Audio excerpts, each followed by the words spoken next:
Hello and welcome to what is totally not Fight Club, because this is normally when Fight Club would be, but we don't have a data slate. And frankly, talking about the meta right now while there's no data slate is kind of pointless. So what you get instead, until we can do an actual episode later this week, is me and Nathan, talking about other stuff. We'll probably BS a little bit about the event I went to this weekend, how his weekend went, Tyranids, maybe some Harlequins, what we would like to see in the data slate, maybe. Talk to us in chat so we have things to talk about. This is the best chance you've ever had to have us talking to you via chat. So yeah, that's what you're in for. Obviously, this is not the normal setup. So if you're also not like super duper here for that, that's cool. We'll be posting, later this week when we go live for actual Fight Club 2. So you got options, but you get pretty much just extra us this week.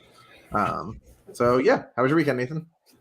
It was pretty good. I spent most of it working on edits for my thesis that I'm turning in, but I also did a bunch of prep work on my Tyranids army. So they've all got crackle paint on them so that I can do this cool glow effect with them that I'm really excited for. Nice. That's pretty sweet. It's like the hobby bug has bit me really hard with this army. So I did like several hours of stuff after working on my thesis all day. And it was also very relaxing, which kind of helped. Yeah. So now I got a bunch of Tyranids that are ready to get airbrushed in various ways until they look nice and glowy for everyone. Ooh. Other than that, not a lot happened. I mostly just listened to coverage make me steadily more depressed, which we'll talk about in a lot more detail once the data slate is out and we have more stuff to talk about. Because it's really one of the reasons for this is like this weekend kind of doesn't matter in a lot of ways. There's like why analyze a dead meta is kind of it's one of those things where it's going to change so much in hopefully less than 24 hours, but we'll see. Paladin Lily, we will be doing the episode once we have the slate. We're hoping for Thursday, but once we have more info, we'll know then. We'll kind of take things as we can. What's up, Alex? Yes, in fact, I was working on my ability to hit people with a pie. That is true. Yeah, I saw that picture in the Best in Tabletop Network Discord, and I was like, Anthony, did you just destroy some poor person? Like, because there's just like this massive spray of cream coming off. I assume that was TJ's face because it looked like TJ. Yes, and I was just like, so that was TJ Lanigan, who Anthony just decided to violently hit with pie. Although I'm hoping that you didn't actually just like full on like drive that into his face. No. Thankfully, we have years of training for this moment. So all the martial arts training came into effect. So I was able to stop my hand inches from hitting his face while still delivering the full force of the pie. So we didn't break him. Instead, it just looks like you broke the sound barrier on his face with pie. Right. Yeah, something like that. All for a good cause. All for a good cause. All to end Alzheimer's. I spent like 40. That was like the donation. I think it was like I think TJ's personal pie price was $20 to charity, so I spent 40 because someone else got them right before. Perfect. Yeah, so it was fun. What's up, Nurgle Matt? Thank you, sir. Took down the first major. That was actually the largest event I have ever won. It was 96 players. It was like almost twice the size of the next largest event that I've won. Tiny little golf claps over here in the background for you. Just to, because I'm sure that we're not even going to get this edited probably. So I'm just going to click my mouse as loudly as possible and make as many tut-tut noises. Oh, yeah, no, this is like a live show. I don't even know that this is going to get like saved in the VODs. This is like us hanging out with chat, and that's kind of it. You guys are getting a very unique level of content this week. Yeah. And that is again, just me and Anthony.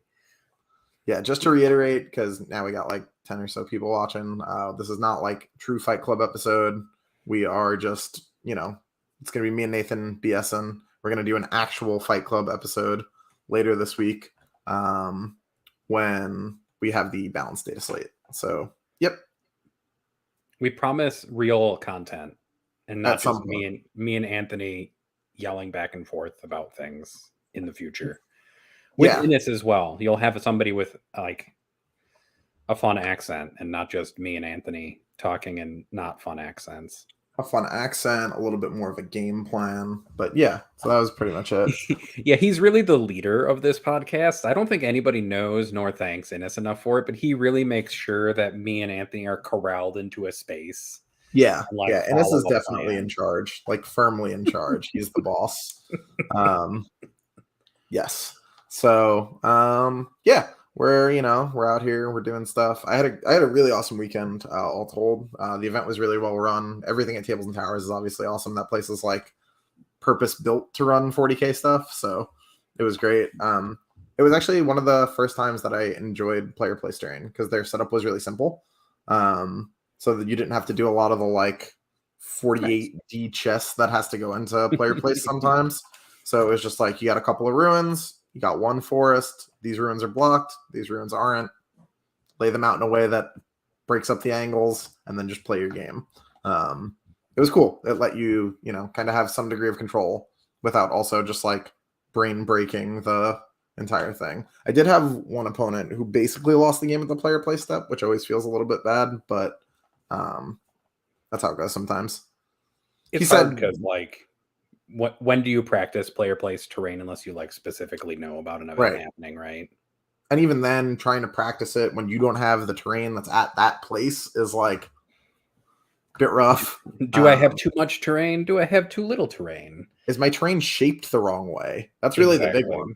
Because he was trying to mirror what I was doing because he was like, I know who you are, so you're good at this. So let's see if I just mirror what you're doing, if that works out. And what I was doing worked really well for Void Weavers, but didn't work really well for Wave Serpents and Night Spinners because those boys are wide. So, yeah. Yeah, I think people forget how hard it is to hide some of those Eldar's like tank chassis because they are quite big. I don't have mine on my desk anymore, but they're like quite wide. Yeah, I was blown away. They're like as wide as a unit of 3 Taloses. It's like, Mhm. it takes up a ton of space.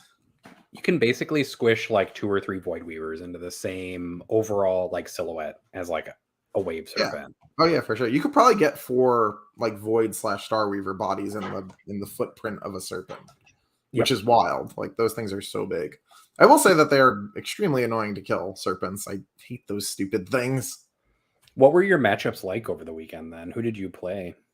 I played like faction wise. I mean, both. You can talk about both. Share Um, share your life story, Anthony, while we're my here. experience into the Yeah. event. Mhm. The first round I played a Chaos Demons player. The second round I played like one of my favorite games of the weekend, honestly.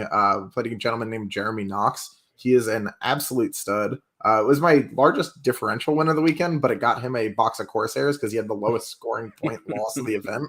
So That he was got the like one of those 14 really point, cool. right? Yeah, that was the 14-point banger. But he was an absolute gentleman about it the whole time. I almost never should you blame dice for losing. The only acceptable time I've ever seen that happen was in Jeremy's shoes.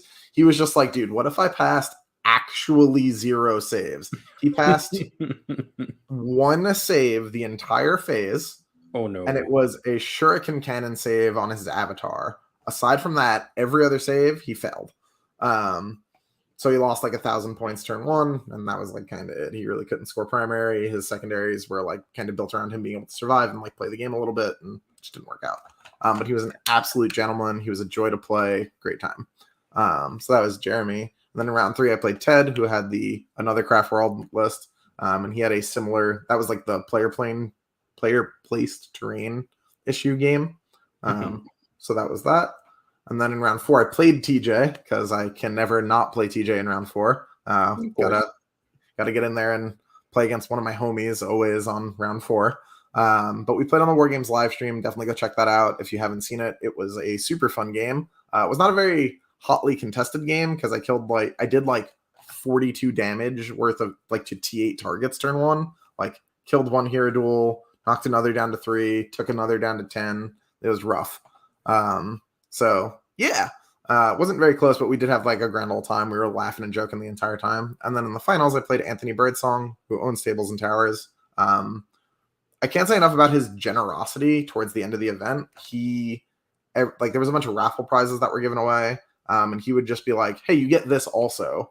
Pull another ticket. That person gets this," and you just like pulling stuff off the shelves and like giving a ton of stuff away. So it was really, really awesome to see that. He's like So yeah, notoriously generous, I think. Like that's like the yeah, thing people say about him the most is that he's just like notoriously generous. extremely generous. He did a ton. Over the weekend he was very involved in like helping run while playing in an event, which is like a very stressful combination. But yeah, I played him in the finals, and it was obviously the closest game of the event. It was a mirror. So he was playing 9 voids. I was playing 6. I went first, and then after I went first, he was down to 6 voids, and then the game kind of went from there. What's the tactic then there when you're playing that mirror as Harlequin, since we might as well talk about it? Right. So I know that like going into that matchup that everybody dies. I've played enough Elf Mirrors to know that like by the end of this, we are not like there's not gonna be a lot of people on the board. Like all of the things are gonna die. So he had more vehicles than characters. So I was like, oh, I'll just take Bring It Down because it's likely that I'll kill them. I don't know that I would do that again. I would probably just take Assassinate because by the end, both of us just had like no characters left. I think I had one. No, my Troop Master died. Literally everybody died. Like at the end, I had one Void Weaver and one Star Weaver. That was it, and like a unit of troops. And he had like a unit of troops, and that was it. So unfortunately, though, in the secondary selection step, he took to the last, which meant that like Yeah. the second I saw it, I was like, all right, good. Like that's one secondary that'll be easy because I just took Stranglehold, Deadly Performance, and Bring It Down. And he took Stranglehold to the last and Assassinate. He ended up getting the 15 on Assassinate, which is the first person to do that against me. But that's kind of just the way the mirror goes. To the last just seems like the wrong choice into an equally lethal army. Like when your opponent is playing as fast and will kill all of your stuff to the last feels kind of brutal. There was a point in the game where I killed 2 units of voids down to 1, and I was like, oh, he could just run away with those and get this. But he ended up having to use them, and I was like on his doorstep from turn 1 basically because I went first. So the thing that was the most helpful in that matchup, honestly, was that I had extra non-Void Weaver assets. So I had like an extra boat full of dudes. So like, when we're scrapping it out in the end game and like my melee squad's hitting his melee squad and it's just like this really catty back and forth, I'm able to kind of win the game on primary, and that's what ended up happening. That makes sense. Yeah. Yeah, like when you have just those extra board control elements, you can kind of just outlast your opponent's board control just like that tiniest bit. Because even if there's one troop left on that objective, you hold that objective over a Void Weaver. Yeah, that happened twice where he would try and kill a troop squad, and it would be like, there's one guy left, 1 wound on the lead player, 1 wound on the lead player, stuff like that. It was a particularly rough interaction for him early in the game that definitely hurt, where he shot my Death Jester with his Death Jester and passed me 8 saves, and I was like, oh boy, here we go. And I rolled it and passed 7 of them, and I was like, all right, I guess he's alive. And then my Death Jester went on to kill his Troop Master, and it kind of cascaded from there. I mean, sometimes you just make 4-ups, right? Like that's like the cliche thing that people say a lot is like sometimes you just end up making more 4-ups, and 4-ups like the swingiest save that you can have in 40k since it's like a coin flip every time. Yeah, my Troop Master with the Storied Sword was like the best thing I had in that game. Being able to auto hit with 6 attacks was clutch. Like time after time after time. I got to activate with that guy like 3 or 4 times, and it was just awesome every time. Yeah, auto hitting is the good stuff. I would encourage people to take that guy. But like everything's going to change in a minute anyway, so maybe It's not. true. Especially with Tyranids coming out too, like this weekend. I don't know that you'll necessarily need the Storied Sword in that interaction. You might still want it for the mirror if things stay kind of somewhat the same, but He butchers Tyrant Guard. Does he? I guess he. What's the Storied Sword, -3 or -2? It's -3, and it's 2 damage. Oh yeah, then it just goes like pretty much straight through Tyrant Guard unless they have Catalyst on them.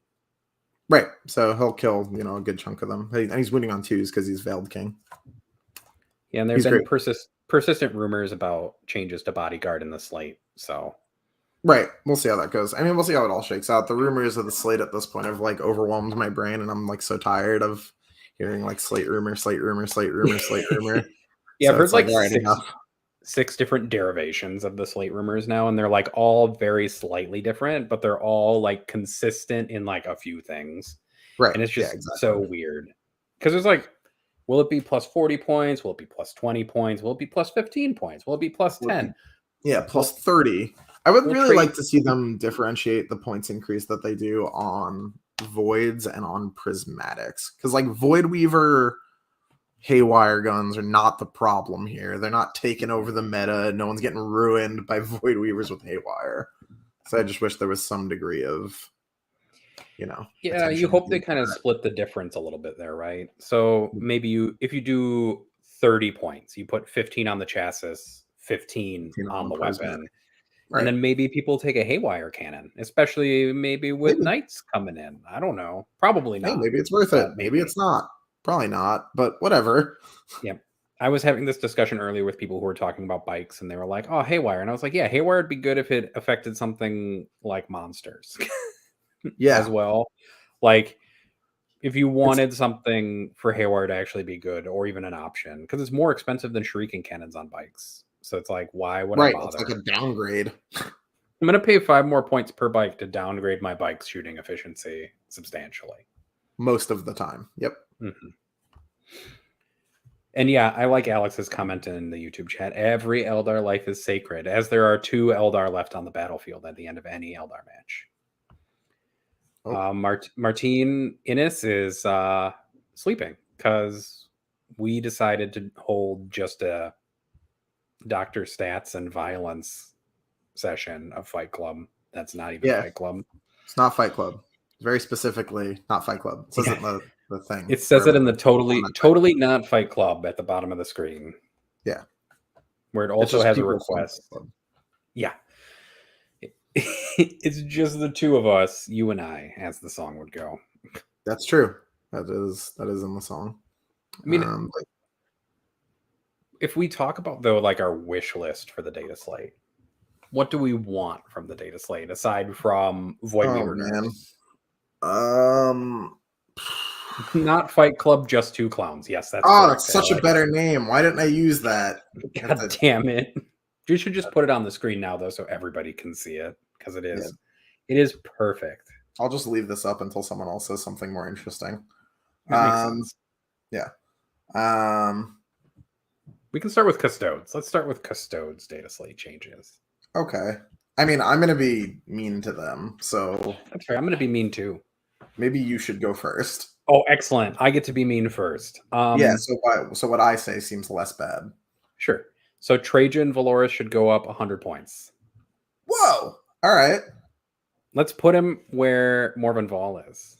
Okay. You know what? I don't care. Yeah. I mean, somewhere between 50 to 100 is probably like the actual reasonable points change. Yeah. Yes, Alex. Immediately right, we are going to make fun of Custodes. It's just the way that things go. Yeah, you were first on the shopping block, man. I'm lucky. Bikes all get 10 points for salvo launchers extra, so you have to pay 10 more points for salvo launchers. Okay. And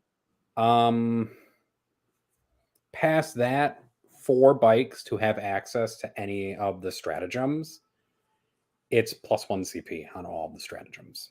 Okay. All of them. I don't care. Like Amalgam, Slayer of Nightmares, Vengeance for the Fallen, or whatever. If a bike unit is using a stratagem, it costs an additional CP. Yep, that's it. That's just how it's going to be. Let's see. I think that's actually kind of it, because I think that hits the major pain points for the army, are like bikes being able to access cheap stratagems. Yep. You may also just need to adjust the basal cost of some of those stratagems up 1, just for like if you don't change it just for bikes, you just adjust everything up a CP to avoid people probably just shifting to 30 freaking Sagittarium spam instead, or 30 Shield Custode spam. Yep. Yeah, and I pretty much agree with this take. Yep. Like that's pretty accurate. Mm-hmm. I guess that's true. You want to make it painful enough that if they do take him, like it's an actual investment. It costs things to take the best character in the game. Yeah. Seems like a reasonable ask. The only other thing I'd probably do is make Emperor's Chosen a 5-up, feel no pain against mortal wounds instead of a 4-up. I think that's like good. I feel like GW has forgotten that like the mathematical improvement from a 6-up to a 5-up to a 4-up is extremely substantial. Like very large. It's twice as effective when you make a 6-up a 5-up. Yep. Like, and then you go from a 5-up to a 4-up. Cool. Yeah. Yeah, I would love to see substantial changes to Custodies. I don't want to just put them beneath the earth so that they're never played again, but I would like them to stay out of the S tier, and I think that stuff makes them appreciably worse without making them terrible. Fair enough. Yeah, I think all those changes are okay. I wouldn't put up Trajan 100. I think like 50, 60 probably does the trick. But yeah. I just wanted to see if somebody would get mad in chat too. Alex did right away, so I know. So mission successful at trolling chat. Thank you, Alex, for responding. Great works. Yep. What do you do for Tau, Nathan?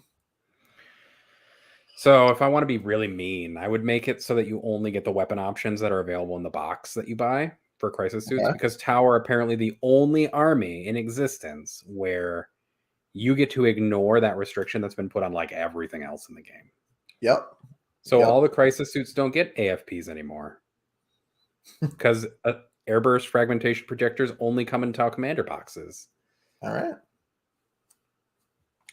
I mean, so it is a...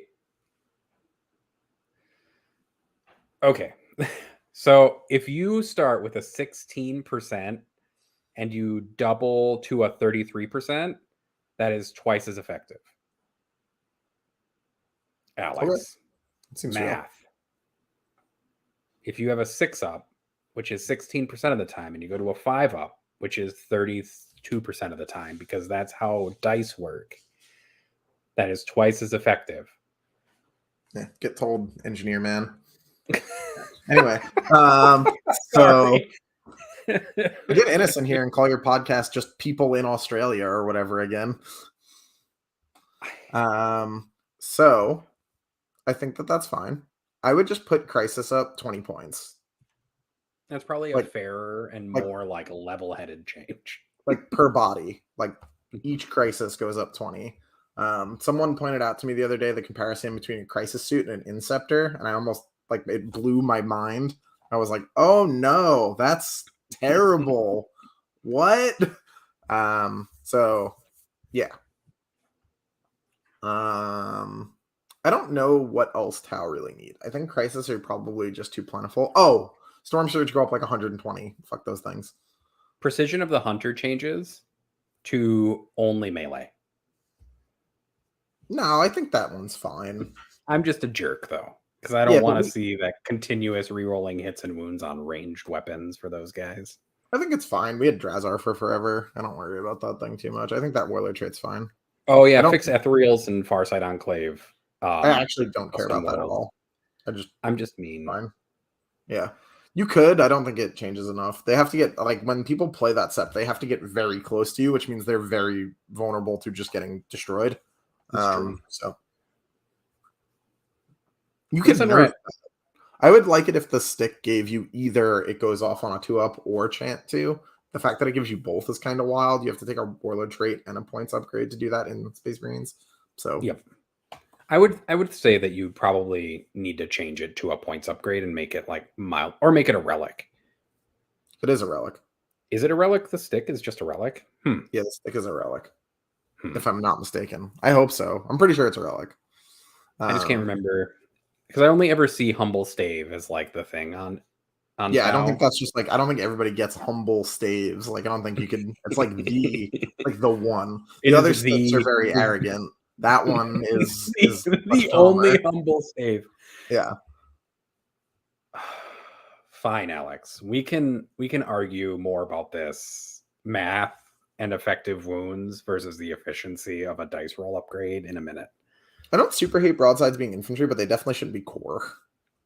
I actually do hate them being infantry, but more for like the fact that like in order for a broadside to like breach a ruin, it's literally got a Kool-Aid man its ass through a wall. Yeah.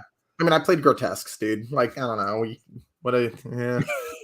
Like, it's the same. Immediately I get a DM from Alex going, good. We can argue about this later. Immediately.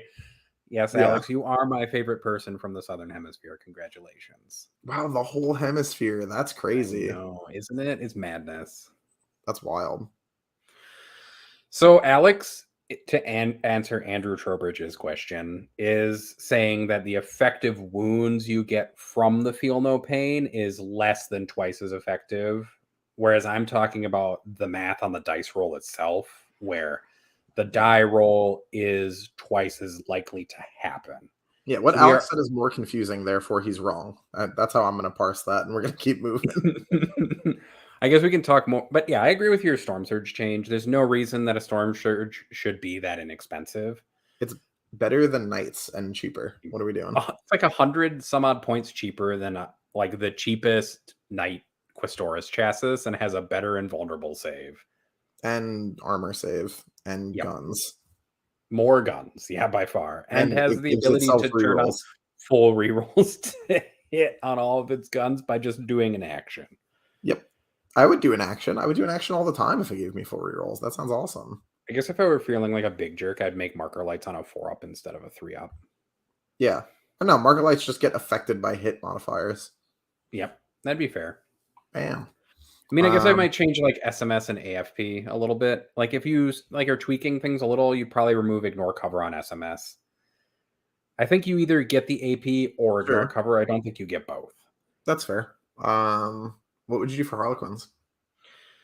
Oh, there's a lot actually. So I think Voidweaver points changes are like the really base fundamental thing you change, but there's like a whole nother step of things that like ignores. And I think you've also mentioned this a bit in the Discord. Yeah. I've talked about this a whole bunch. I'm been real vocal about this. There's a whole layer of light shenanigans that need to change. Yep. So in light, you don't need to change, I think, transit. I don't think that's actually as big of a problem. The real part of the light trait that is a problem is being able to advance and shoot at no penalty. That makes the whole army 22 inches and able to fire heavy weapons or pistols or throw grenades or basically do anything at no whatever penalty. The fuck they'd like. So instead, the change that I would make is make it the old soaring spite rule. When they advance, all of their weapons turn to assault, so they have -1 to hit. Okay, that's cool. Yeah, that would probably be a lot better. Definitely, it is definitely not okay that I just advance. Like, what won me most of my games this weekend was not the insane durability of Harlequins. It was the ability to go first, redeploy, move 22, and make wherever my opponent deployed kind of not matter, and then just eviscerate a quarter to a third to half of their army. So like I don't disagree with you. Yeah, like I'm firmly of the camp that the issue with Harlequins right now is largely rooted in light. I would like to see voids cut to 2 per squad. I would like to see voids go up 10 and prismatics go up 10. I think stars should probably go up 10. I think troops should have core. But I think if you nerf light correctly, you will undo a lot of the sins of the greater army. Their melee is not very good.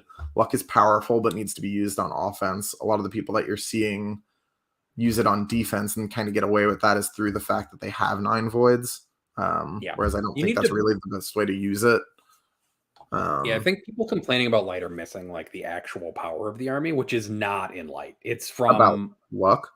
About luck is that that's not where the power of the army really is. Right. Like I would trade a lot of luck for just normal captain and lieutenant rerolls on more stuff. Oh my god, what I would give to give my troop master a fucking captain reroll, man. Like I would trade all of luck for the ability to give a pivotal roll to the frickin' troop master to give like chapter master style rerolls to core, even just to core. Like I would trade the whole rule set of luck for a chapter master upgrade. Yeah, same. Your bikes would immediately become good. Like bikes would be great instantly. Which is a shame because we just don't see bikes instead. Yeah. It's funny because something like that would make bikes good, which makes Twilight good, which changes which chapter you're taking. Now you don't have to play light. You're not shooting everyone to death instantly. Now there's a choice to be made between advancing and charging versus moving, shooting, and charging. Yeah. Yeah, maybe we should just do that change then. Let's trade Yeah, luck goes away. Luck goes away. Chapter Master style rerolls on one Troop Master. Yeah, that's what you get. It's called the mono benefit. It's called the Great Harlequin, and it makes one of them a chapter Exactly. master. Wow, we should write codexes, obviously. Yeah, We just fixed everything. Yeah, I don't know that it fixes everything, but it definitely No, it helps. does not. It doesn't fix any Yeah. everything. But I think that set of nerfs would balance some of the feels bad parts of the meta. At least I'm not a game designer in any way, shape, or form. I'm not either. I exist to exploit the things that are the most powerful. As the turbo competitive metagamer I go. How it is. It's true. As Alex says, your opponent complains and you just go, I guess we're both out of luck. Yep. I often say a little bit of luck when I pick up a dice and reroll it. That is a thing I will often throw in there.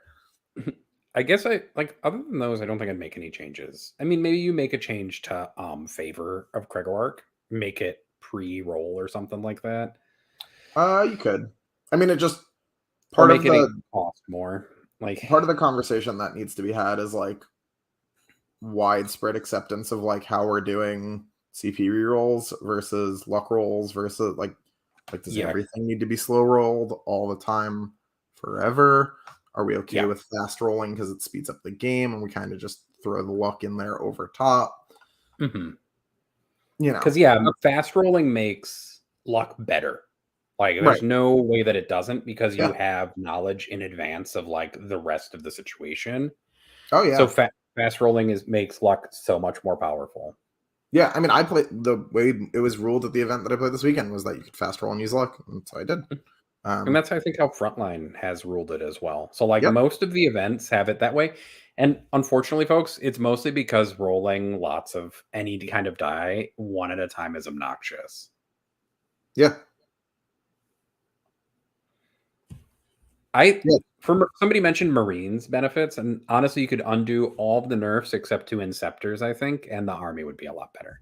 I think you should unnerf Inceptors too. Who cares? I kind of care, but maybe that's just me. Yeah, it doesn't matter. Like, think about it. If someone exposes Inceptors to shoot at you in Harlequins, they shoot. They die. Like, half them die, and then you kill what's left in line of sight because they have no invul. I guess, you can only transhuman them, and then they do have Gravis, so you can do that. +1 save into AP 1 or whatever. It's a damage 1. Not damage 1, thank you. Who cares? Goodbye. It's fair. They're dead. They kill one thing and then they die horrifically. They might not even kill that thing. If the first gun kills them, they don't shoot the second. Oh, that is true. Slow rolling, get fucked, I guess. Yeah. Plasma Inceptors always hurt me because you actually had to. There was no like regional thing where because they're 2 weapon profiles. 2 weapons, yeah. So you have to fire them one at a time. No, that makes sense. Yep. But yeah, you could undo all the nerfs on the Space Marines and I wouldn't be mad. Like I wouldn't even shrug about it, to be honest. I would be like, I guess that's a thing. Yeah. I'm going to be honest. I think you can undo the nerfs on most things if we're just accepting where power levels are at, but that's a different conversation. Yeah, I guess.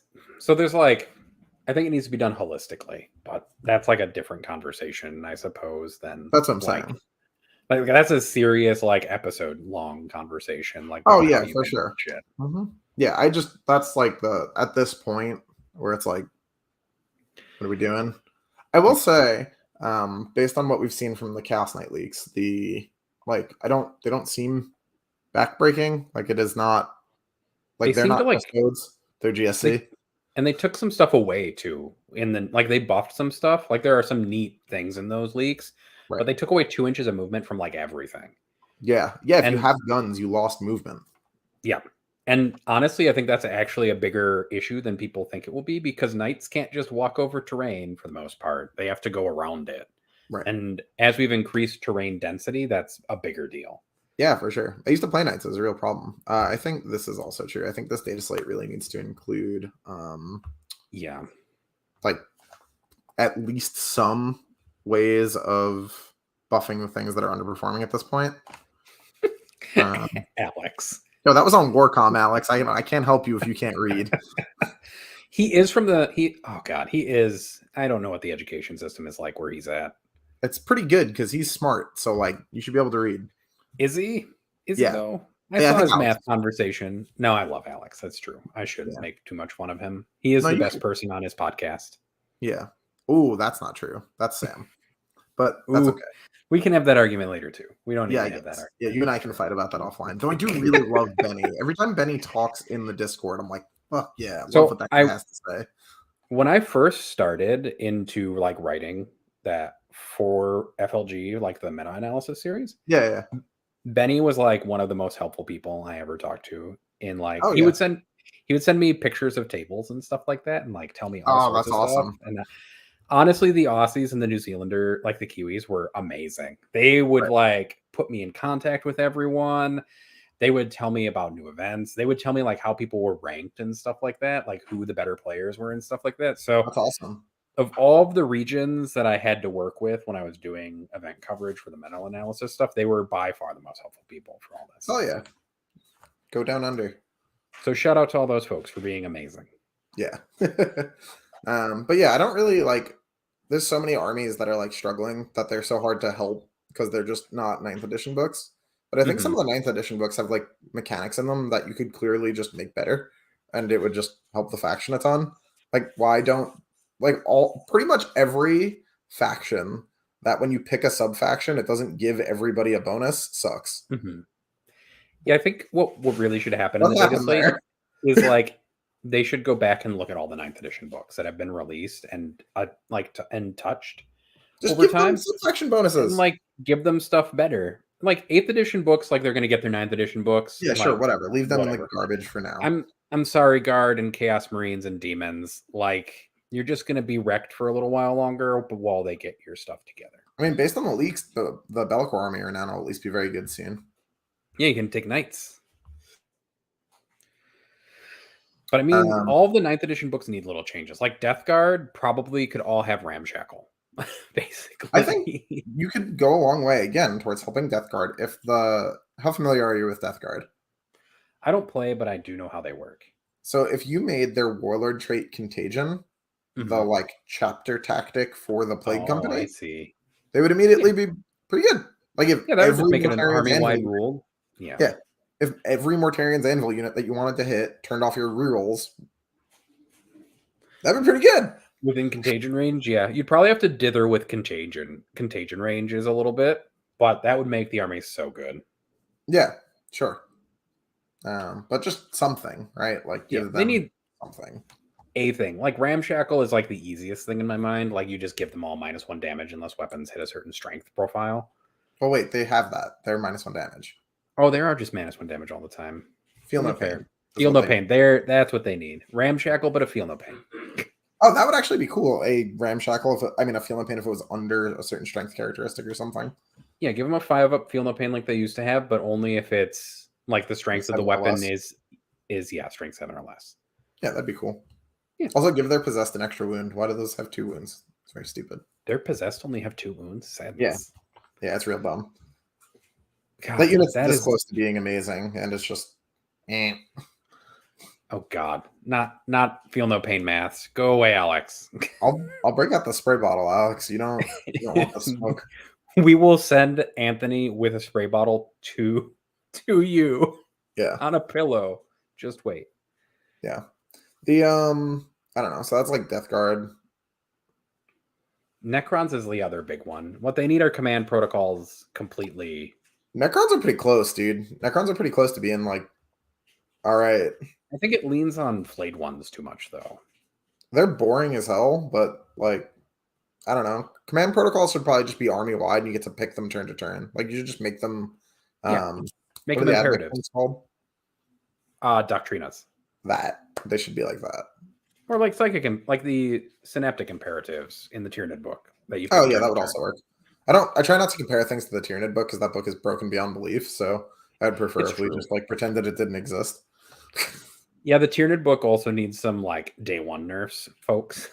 Yeah. We're gonna be in a really happy meta for like whatever amount of days are between the data slate and Saturday.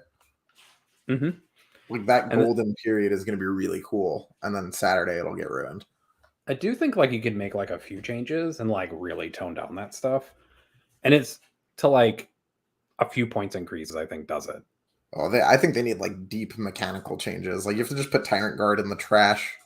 Like, I think if bodyguard changes though, that problem changes. yeah, like But that's like harpies need to go up a deeper like game issue. harpies need to Sorry. go up like 60 points. Like hive tyrants need to go up like 20. Like Ooh. I don't think harpies need to go up 60 points, but they do need to go up probably. harpies are both Admech flyers pushed together. How much I mean, points is I a know. Stratoraptor?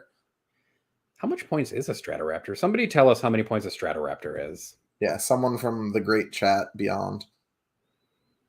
Yeah, how much are they with even after you tack on the -1 damage upgrade too? Because I just want to know. I mean, immediately the first thing that needs to happen is fucking Crusher Stampede needs to be picked up and thrown immediately into the garbage. I'm not even like when I talk about Tyranids, I just am assuming that's not real. Okay, I'm putting it out there into the universe so that everybody in chat knows that Right. like the first and most immediate change is picking up that whole army of renown and putting it in the garbage. Yeah, exactly. And yeah, 190 to 200 points for a harpy is probably good.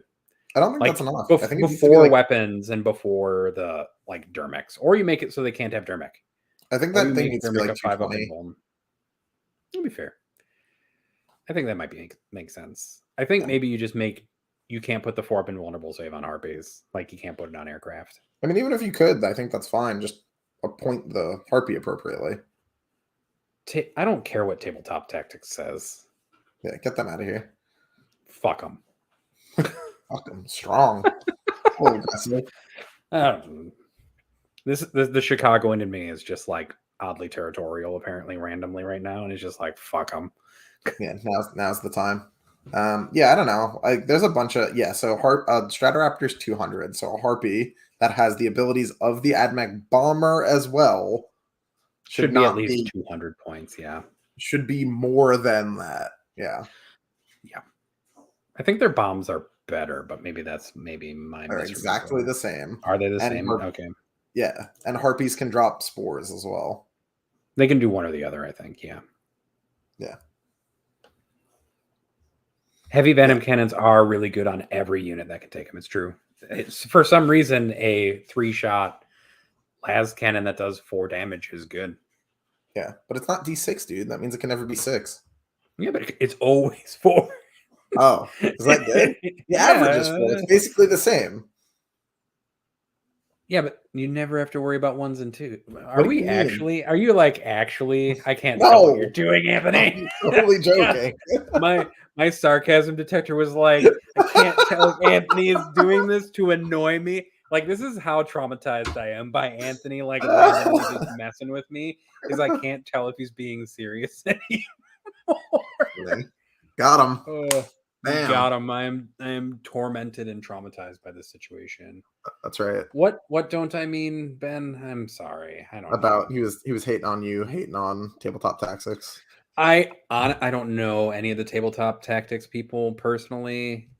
I don't really watch any of their content either, so I don't actually mean that. It's true. Yeah, that's true. Got him.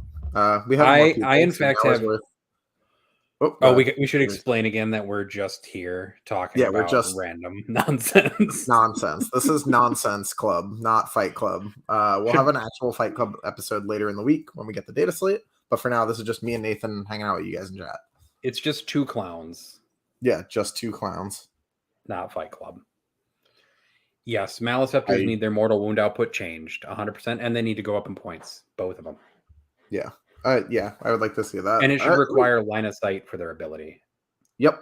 I think most of the other stuff that people are like mega worried about is actually kind of okay. I'm not super terrified of warriors yet. Yeah, there's still a 4-up save body. I'm worried about them getting just erased. Like, you can make 1 unit -1 damage, which is cool. And like they'll have the 4-up invuln for a turn, and in Leviathan they're transhuman, which is obviously good. But I'm real worried about someone just being like, all right, so what if they were all dead? And then you're like, all right, I guess. Yeah. I mean, like, shuriken cannons feel like they'll just, which there are a lot of, or like the hail custom craft world army will just pick up warriors en masse. Right. Like, what are you gonna do when somebody shoots you with 500 shuriken shots? Die, probably. Yeah. Um, Yeah, I actually think that psychic actions need to be clarified, Relos. Because some people say that psychic actions don't take a cast, and some people say that they do. that seems crazy to me. Like, hear me out. Have you ever heard anyone that doesn't play a predominantly psychic heavy army say that? No. Because it's crazy. They get Mhm. all the benefits of a cast, and you can deny them like they're a cast, and you can re-roll it because you can Like re-roll it. your casts, but Yep. it's not a cast. Get out of here. Mhm. Stop it. Yeah. It's one of those things where it's like, listen to the words you are saying. That sounds ridiculous. Just knock it off. Enough. I don't want to live in a world where Tyranids are good. I'm sorry. I actually do love Tyranids. Like the third edition book is being mailed to me by my parents so that I can just look at the old lore from it. Sorry, Britain. Yeah, I think Tyranids are great. I think even with those changes, it's still really good. No, I do agree that the raw is unclear, like because there's no actual like Yeah, no one said. rule there that says it, but Yeah, it's like it's worded in such a way that it can be either way, and that's fucked up. yeah, it's worded in such a way that if it either benefits or goes against you, it's the one you get to pick the reading of.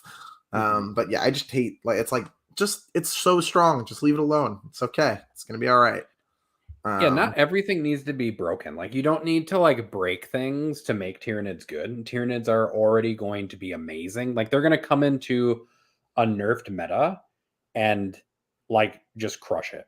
They are going to come in and they're going to immediately be S tier. And thank God that like people are banning Crusher Stampede actually. Like yeah, TOs are actively banning Crusher Stampede from I events know that of are going to 3 have the separate ninth edition TOs that have rules. made that call already. Because I actually think that Crusher Stampede would have hit a 90% win rate.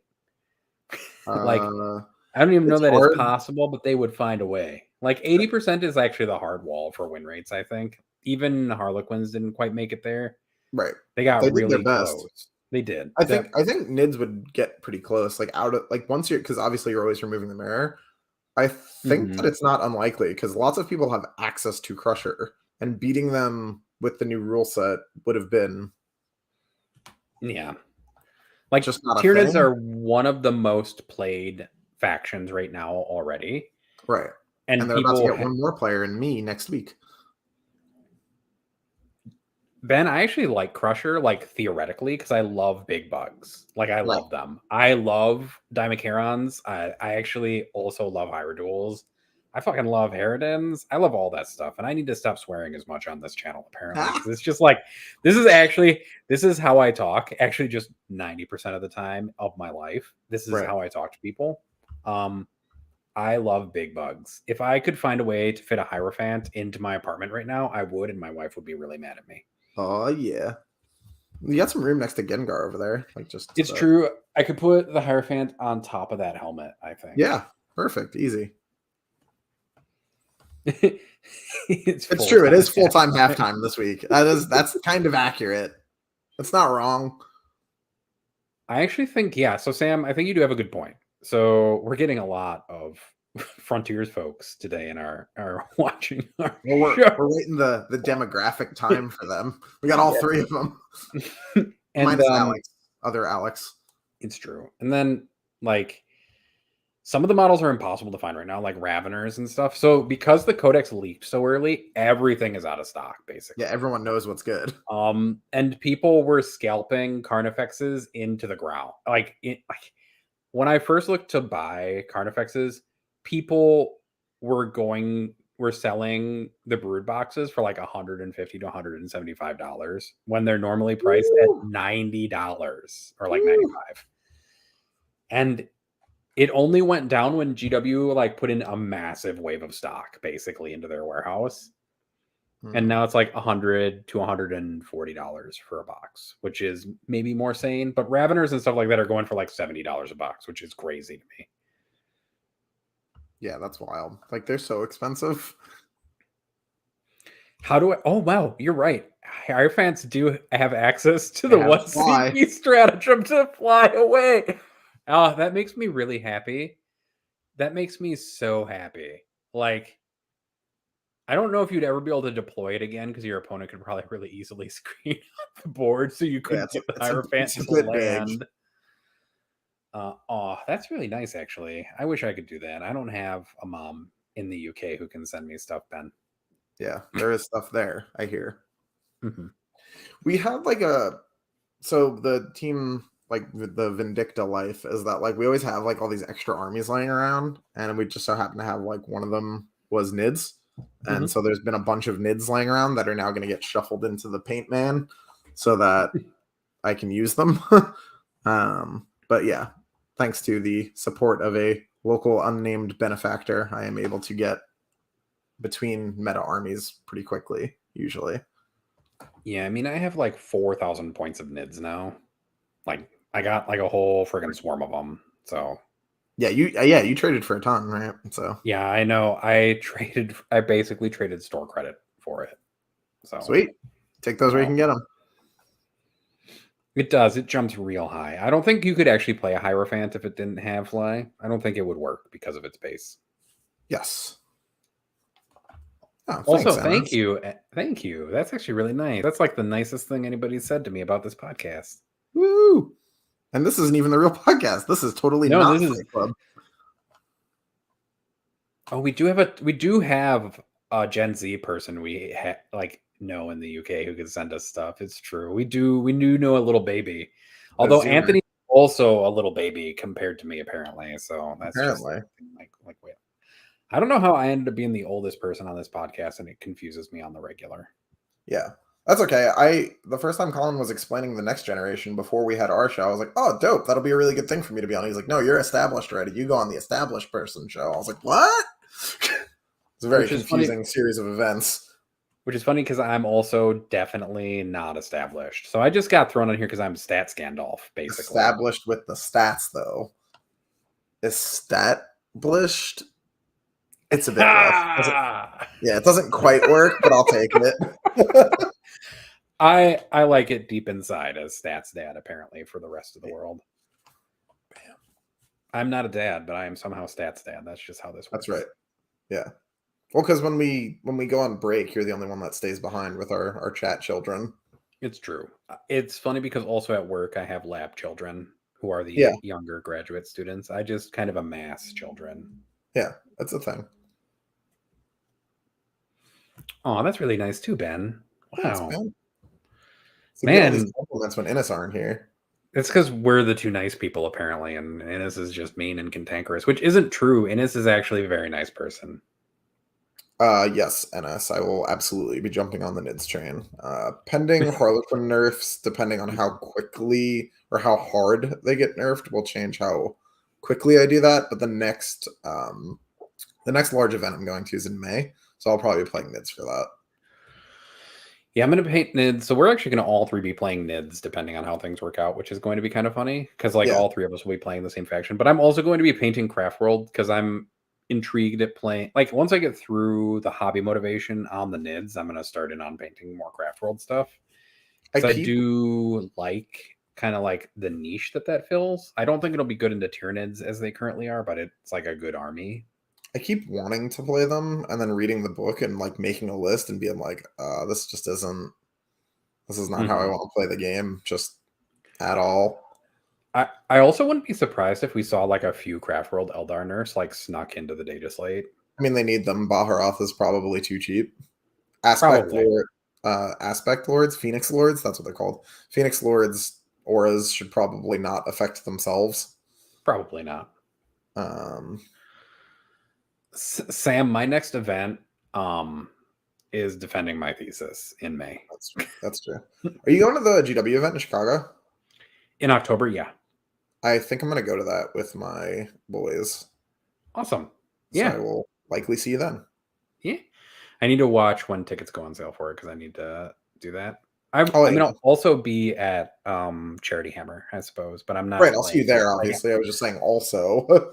Yeah, no, the next like actual event that I play in will probably be that one in Chicago, the Chicago Open. You could come the week before, right? For Charity Hammer? I'm trying to figure it out because the tickets are like $500 to fly from Chicago to Seattle right now. Yeah, so you would just stay the week between. That's what I'm doing. Yeah, just so as a graduate student, You can't do that. I don't make a lot of money. I mean, So like we're that's really the issue is kind of figuring out the financial side of it because I that makes also have to pay sense. for hotel and food and stuff like that is Not to more kind just of the breaking point. plan this entirely on air, but I'm going to be out there for the week anyway, and I think me and my buddy that I'm going with are getting an Airbnb. We could probably throw you in, but yes, we'll talk about that offline. We can talk about that in a different Yeah, exactly. I was just like, place. find this here. Yeah. Yes, this, and- the GW event in Chicago in the end of October. Yep. So there's going to be the Chicago Open in October, which as a person who lives in Chicago, I need to try to win just because. So I Right. need to start a montage for training to try to win it. Well, you can I don't start at want, charity here. yeah, it's true. I just don't want Richard Siegler to win it. Maybe he won't go. Well, then Manny Chima is going to try to win it, and I can't have that either.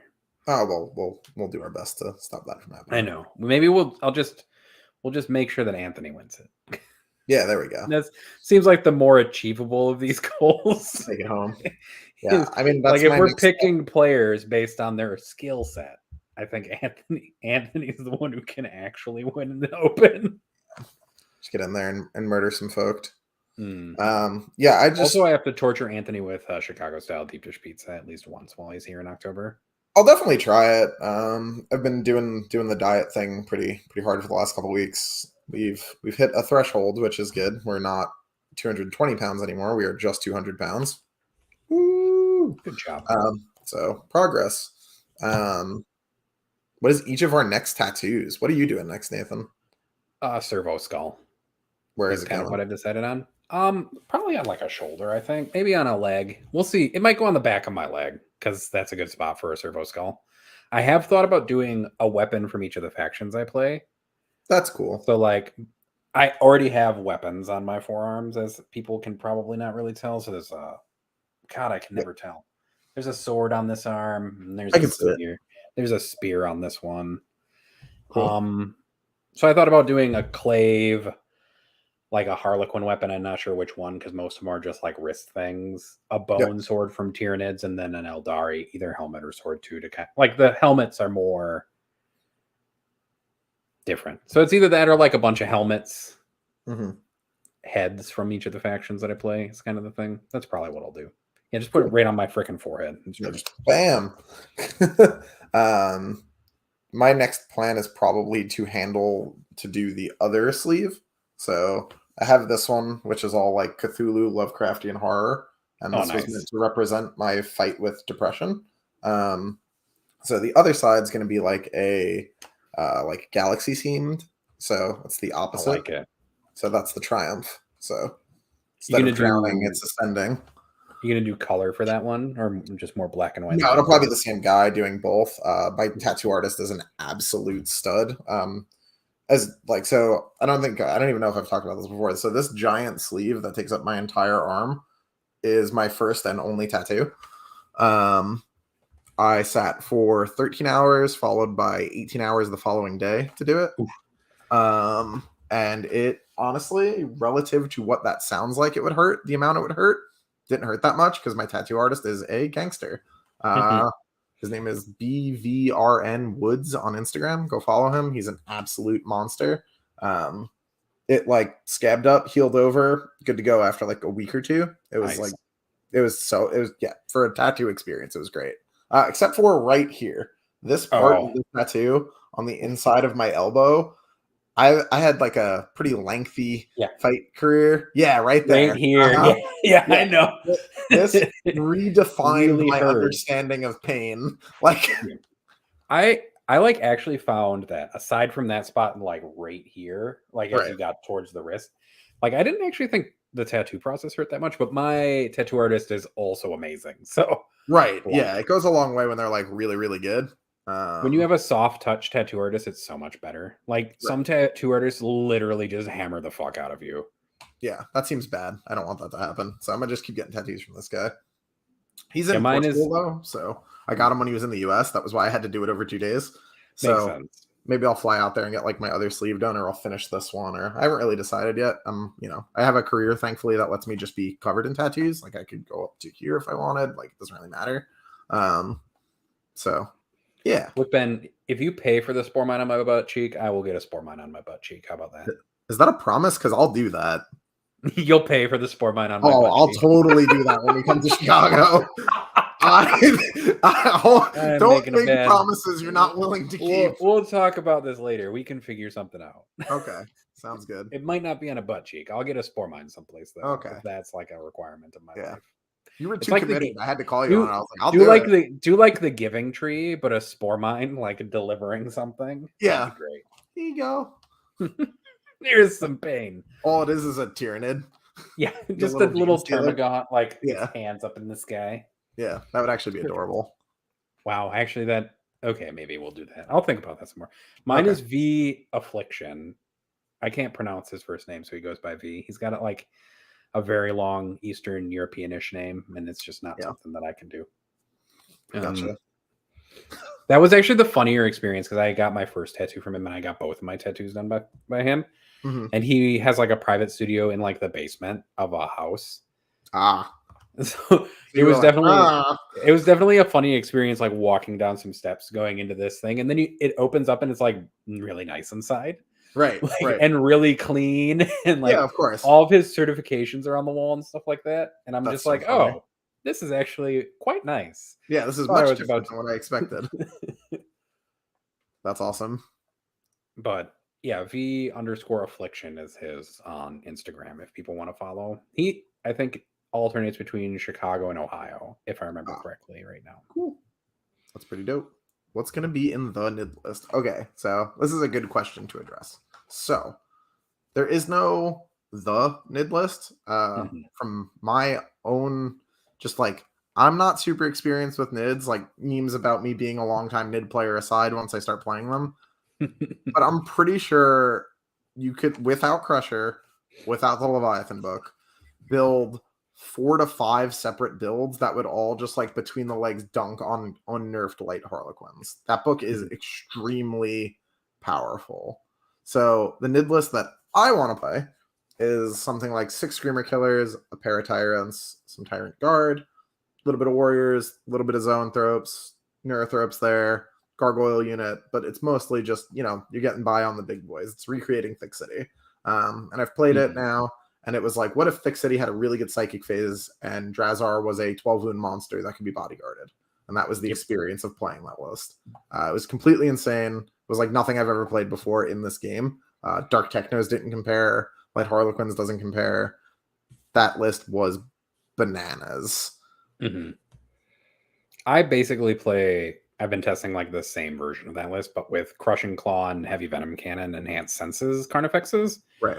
So basically 6 Redemptor Dreadnoughts that are cheaper and better. Yeah. I actually really like the double Scything Talon, I think it is, Heavy Venom Cannon guys, because they have 6 attacks. Yeah, so I actually put 3 Crushing Claw and 3 Scything Talon ones in my list now because it allows you to like spread out your points a little bit. Because the Crushing Claws are like 10 points per model, so okay. It's a little expensive. I also like the idea of like pairing Screamers with Heavy Venom Cannon Crushing Claw guys. Yeah, you're talking about and like running them in pairs because I think that's kind of neat. But I think that list, like we talked about, is like susceptible to just being like just trounced. Like if somebody can put enough firepower into it early, you lose either your wave 1 or wave 2, and you're kind of in a pickle. Right. Yeah. If someone early just shoots down one of the 2 sets, you're like, But Hive Tyrants are just so good. They're insane. I considered taking a 3rd one, and then I was like, he costs like 8 CP, like by himself. He's like 5 CP. You want a Warlord trait, you want a Relic, you gotta pay for the detachment. It's like, oh. Yeah, and I also I've been tinkering around with a lot of different stuff. I do like the Psychic, like Brain City list or whatever people are calling it. Think City. It's also really good. I think that list is like way more sensitive to just getting bad touched in because Maleceptors are not good at melee. Like, not really. They're okay. Also, they're tanky, but if you've ever played Knights, T8 4-up isn't immortal. I think you put a screamer in, and like you can like maybe two. Maybe you need two screamers to do it, but two screamers probably just pick up a Maliceptor, and a Maliceptor is like more important than those two screamers are to your list. Yeah, I mean, or you just put the Tyrant into it. Like, it's not that hard to get to. The problem is you get brain blasted if you're not successful, but you have to be able to willing. Like, the thing with the Tyrant, actually, in that scenario is that you can always leave. Like, You if you pay a kill it, CP, yeah. you run away. If you don't kill kill it, you just still run go away. in the air. If you kill it, you pay a CP and you run away. If you do kill it, you pay a CP and you run away too because you don't want to get. Zone Throps are good. Yeah. The list I was playing, Ben, was as Leviathan, because my Tyrants are very integral to my list, and though they can't be shot, they can get punched. So them having Transhuman goes a long way. I think you want the Transhuman on the Carnifexes as well because they're only T7. So well, it gives them baby Transhuman. Oh yeah, because they're not Synapse, but it gives them baby Transhuman, which is fine. Like well, it's not good getting into Wincon 2s is good. It helps. Yeah. And it makes all of your Tyrants so much more durable because your flying Tyrants are only T7. There is what it is. Right. Like your walking Tyrants are T8. Yeah. With I have one walking Tyrant and one flying Tyrant right now. I could do things to change that. I don't know that I really want to. I like the walking guy. I like that he has a gun and his swords, and I give that guy the Lightning Claw relic, and he's just like my favorite character. Because he's not slow. He moves 11. No, he's still 10. fast. Yeah. 10 plus 1 if you give him an adrenal gland. He moves 9 plus 1 because of the adrenal gland. Yeah. Yeah, and that Lightning Claw relic is good. And yeah, you can make them. I think if Think City became like a huge problem, Ben, you would probably see Kronos played just for the counterplay because Kronos isn't bad. None of the hive fleets actually, I don't think, are bad. Right. There are just like Leviathan is just probably the best one for like a flat bonus to a lot of stuff. Well, the word on the street is that supplement stays as well. So yeah, you give OBSEC to those Carnifexes when they sit on objectives and just murder everything around them. That's really good. Well, also with Leviathan, you have access to the one tree where they're just all heroicing. I've played that both times I've played the list. I took everybody heroics, and I was like, yeah, go ahead. Yep. Stand near this objective with 3 Screamer Killers on it. I dare you. It's like give people failure points for decisions is what that list does. Like, oh yeah. It's like Thick City, like applies a lot of pressure, but it also like you don't want to make mistakes about like we talked about this. Your win path needs to be like planned out a little bit because Carnifexes are not invincible. No. And, like they are good, but they will die horrifically if you are not careful with them.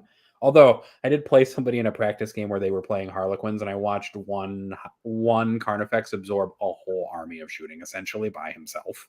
Yeah, we did the math on this, right? It's like 82 Shuriken Cannon shots to kill a Carnifex, like one Carnifex. Just one Carnifex. So you're going to do okay into those matchups.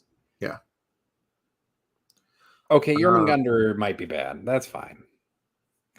Yeah, I haven't read that one. I don't know. I think Kraken and Kronos are okay. I think there might be playing Kraken. Kraken's is got hello play in like Warrior Ravner builds. Like yeah, those things are not okay levels of fast. I think Art of War is doing a streamed game with Kraken sometime soon with John Lennon playing it into Nick Nanavati. I think in their Discord. I think that's what's going on. So it'll be interesting to see that list get played. I also think people are sleeping on some of the other bugs, just generally speaking. Like Tyrannifexes are probably okay. Yeah, they're okay. Like if you give them Rupture Cannons, they're good into most targets. If you give them Acid Spray, they're also good into a lot of targets. I like and they're still TA the best out of those. The stupid 30 shotgun I think is terrible, but I think it's a meme, yeah. I don't even think it's a meme. I think it's just bad. Like you'll just be sad when you use it. You'll roll your 30 dice, like a third will miss, half won't wound. You'll be like, come on, guy. I mean, you have to put 2 CP into it to make it better because then it's strength 6. And even then, still not great. Yeah. But if you put a Rupture Cannon or Acid Spray and then you put Voracious Ammunition on them, you're doing like D3 Mortals plus. Yeah, plus God forbid a bunch of damage to. Yeah. God forbid you fail a save and all of a sudden a bunch of shit happens to you and you're just sad. Yeah. Yeah. I mean, Knights on the horizon, folks. You need to be looking at your anti-tank options. I actually like Pyrovores are fine.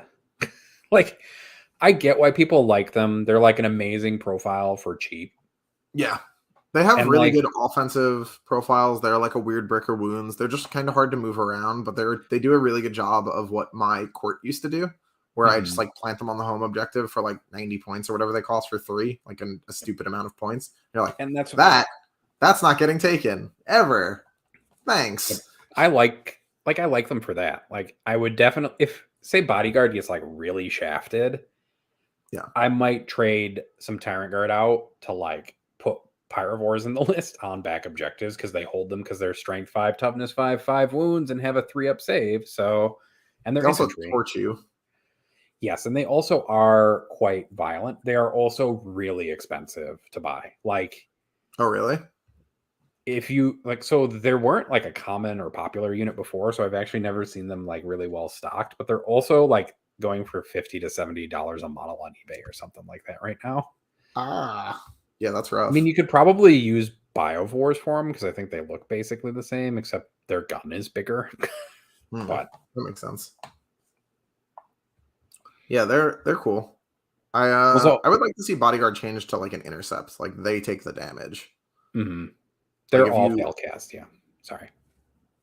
Continue, Anthony. I'm sorry. I was just saying that like if someone like the way I would like to see bodyguard changed is that like if someone successfully goes to shoot at you, they like roll the hit roll. If they hit, then like you have to roll a whatever up, and then they roll to wound and save and everything. Like the rest of the steps are processed against the bodyguard unit. Yeah, I guess the only other way I would think that is like you roll like a 2-up and like that shot just hits the bodyguard unit. That's what I'm saying. Yeah. Yeah. Like, Like, or the wound, like just the damage step just goes straight to them. oh, I don't like that because I don't think you should have to like if you're the idea is that they're stepping in the way of the shot, right? That's fair. So the idea that you have to hit and like you have to wound a hive tyrant who has to then fail his 4-up invuln to go into a idiot that's gonna just take like you might as well just not change it. It's like whatever at that point. Yeah, that's fair. They just, you make it so they just stand in front of it. And Tyrant Right. Guard are good in melee. Like they're good units, generally speaking. They have 6 attacks or some stupid You nonsense. give them the lash whip and the damage 2 thing, and Oh, I was it's thinking the other way. I just give them the extra attacks, just more attacks, scything talons. they cost the same amount of points, I guess. So I guess it doesn't really make much of a difference. Yeah, I just want them to hit you a million times. I want them to clear hordes so that my tyrants can hit important things. That's fair. I mean, they're also like if your Hive Tyrant dies, you can make them just super mad. Yeah, they get very upset if you kill They a tyrant. go like 4 extra inches and they get extra attacks. They just go real mad. Yeah, they're not upset. They're not happy. They're real upset. All right. So, yeah. That's some of the stuff. Does anybody have any other questions? We've apparently randomly just been at this for an hour and 15 minutes. So, Yeah, so ask questions while you got both of us here. yeah. I didn't read any spreadsheets or any formulas. Yeah, we did an hour and 15 of us just talking about nonsense. Yeah, support weapon platforms should not have 7 attacks apiece. That's just not a thing that should they should have exist. 8. They should have all of them at strength. They should also have a 2-up save. They should be able to hit you with their gun profile. In melee, yeah. Just shoot. Yeah, whatever weapon they take. Hell yeah. My favorite thing about support weapons, though, just in general, is that you have guardians on bases that you can put with them, but none of them matter. Like the rule specifically says that like Yeah, they don't count for anything. they don't even count. Like they don't count for line of sight. They don't count as models. They don't exist for combat. They just don't exist. The Scotsman is asleep. Yeah, he's got a job to do. So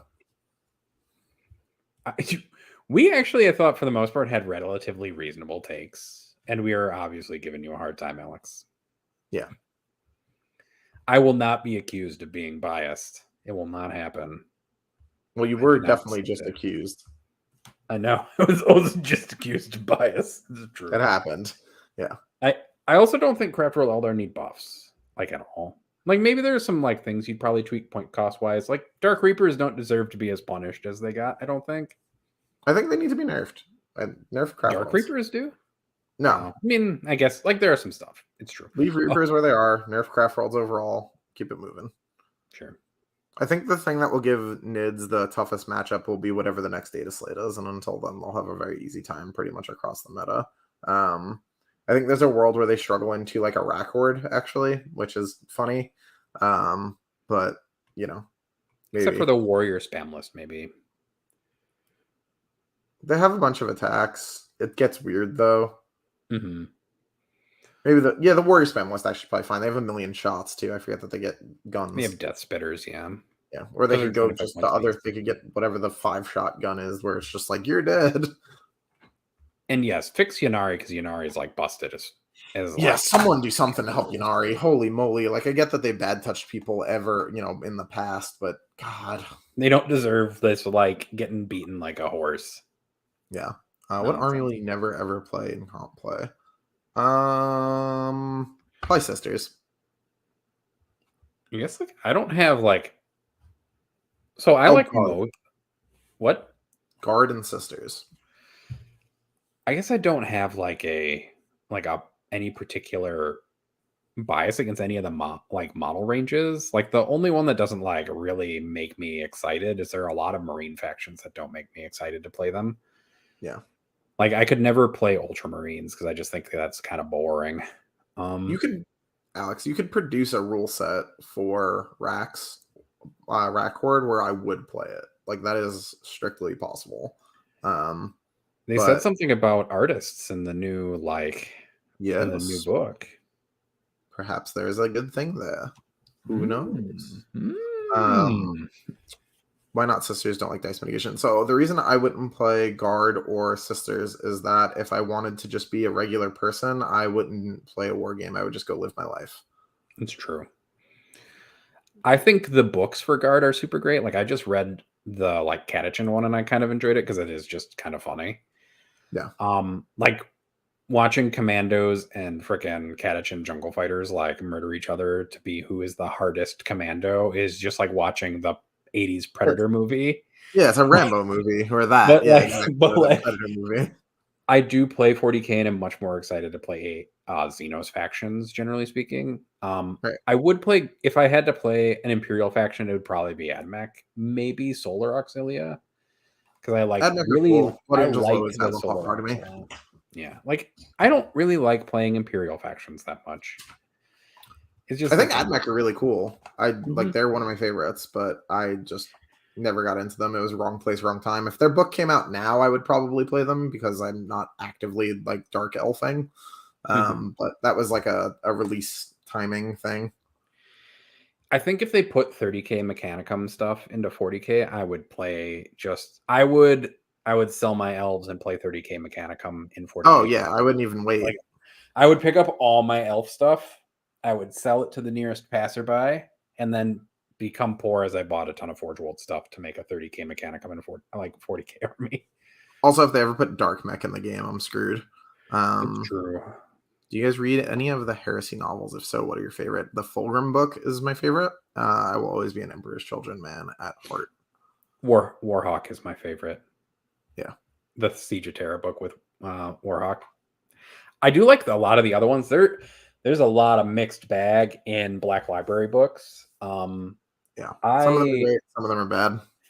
I always introduce people to 40k by letting them telling them to read Eisenhorn books because I think those are kind of the most like it eases you into the weird stuff of the universe a lot better. A lot of other people suggest Gaunt's Ghost, but I don't think as many people like. I don't think Gaunt's Ghost army books appeal as much as like noir detective. That's exactly how it would work. Like the fucking 40k genie popping out of the freaking alley in Chicago, reverse mugged me, gave me all this plastic. Yeah. Now I There play are worse things that 40k. can pop out of an alley at you in Chicago, so that's not too bad. It's true. It's true. NS is thick steady still valuable into armies that aren't Harleys or Unions? I don't think so. I think the nerfs put them too sideways. The ramshackle change by itself would have been fine, but stripping core off them takes away too many like frankly core synergies of them, and I just don't think it's good anymore. Like I just don't think it holds up. If you want to do ramshackle, there's better ways to do it, and I think there might be better builds in the Drukhari Codex than that. I haven't really played Drukhari in a while. Honestly, the best thing you can do in Drukhari right now is probably take a bunch of Drukhari melee and back it up with light voids. And that's kind of how it is. Yeah. This is land trains are definitely yay, and if you don't like them, you just hate other people's fun, and that's fine, but you should accept what you're doing.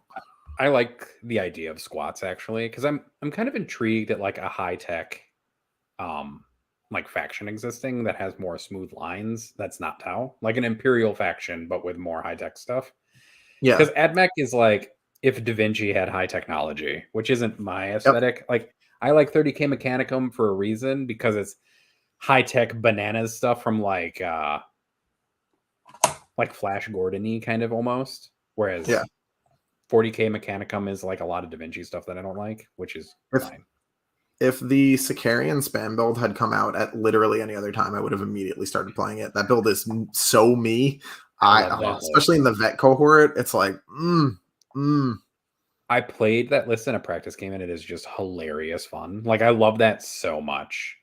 Oh, yeah. For sure. All right. I think if they released new Catachan models, I might pick up some just to do it, because I do think the Catachan lore is just hilarious. Yeah. We live on a death planet where everything murders us. And so all the people who come off of our planet are Rambo. Yeah, Every are single hard. one of them. Super hard. I also think that there is at least one 40K live action movie. It's that Deep Space one where basically like their Geller field fails, and I'm trying to remember the name of it. Event Horizon, I think is what it's called. No idea. That's what it's called. But you can watch Event Horizon for the experience of humans interacting with the warp, and that's probably what it's like growing up on Catachan. Yeah, probably. As well. Alrighty. Anybody else? Any last minute questions for us? A regular day in Australia. I mean, you'll have to ask Frontiers that question. Yeah, that's the wrong one. We live in the cushy US. It's nice and calm here. Anybody else? We gave you 90 minutes. I guess we could look real quick in the Discord. Well, if there's questions there, we should answer them in actual Fight Club, unless they're like LOL. Let me just check to see if any of them are serious and if any of them are not. I mean, there's that fuck, marry, kill of 10 swooping hawks, congruently deployed webway gates, and very loud wah. God damn it, Billy. I mean, the answer is you marry 10 swooping hawks, because Eldar are probably the best ones to be married to. I'd marry the wah. You marry the wah. It's got a lot of energy for you. That's a lot of violence. I suppose that makes sense. Yeah, marry the wah, fuck the webway gates, kill the swooping hawks. My only change is the kill the wah, marry the swooping hawks. I mean, the webway gate's got to be great. It could go anywhere. It's got to be exactly. Wild. All right, on that super crass joke, we will end. Good night, folks. Appreciate you guys for coming by for Definitely Not Fight Club. Again, to reiterate, we will be doing a real Fight Club episode later this week once we have the data slate. This was just me and Nathan coming on to talk to you guys for a little while and talk about stuff. Have a great night. Have a nice night, folks.